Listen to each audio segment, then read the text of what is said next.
திருமகள் TV பல்சுவைகள் படைக்கும் பாசறை.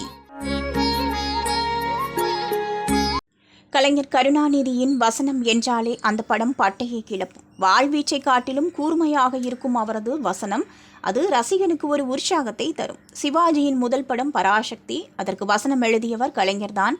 வசனத்தால் ஓடிய படம் என்றால் அது இதுதான்.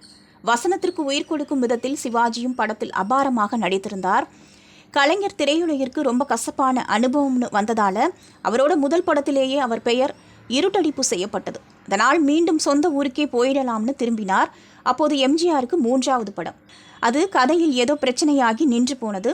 கதையை மறுபடியும் சரி செய்தால்தான் படத்தை எடுக்க முடியும் என்ற நிலை இருந்தது. உடனே எம்ஜிஆர், எனக்கு தெரிந்த ஒரு நபர் இருக்கிறார், அவர் சரி செய்து விடுவார் என்று கலைஞரை தேடி அவரது வீட்டுக்கு போயிருக்கிறார். அங்கு போய் கதை தேவைப்படுகிறது, வாங்க என அழைக்கிறார். அதை கேட்டதும் கலைஞர் கருணாநிதி, ராமச்சந்திரன் பழைய நட்பில் என்னை பார்க்க வந்திருக்கிறார் என நினைத்தேன்.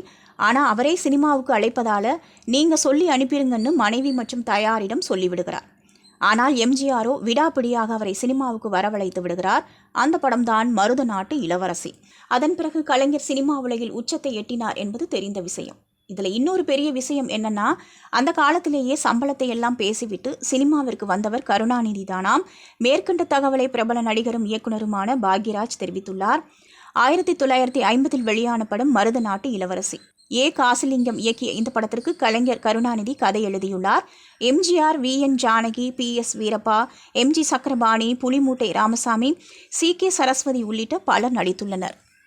திருமகள் டிவியை லைக் செய்து உங்கள் நண்பர்களுக்கும் ஷேர் செய்வதுடன் சப்ஸ்கிரைப் செய்து ஆதரவு தாருங்கள்.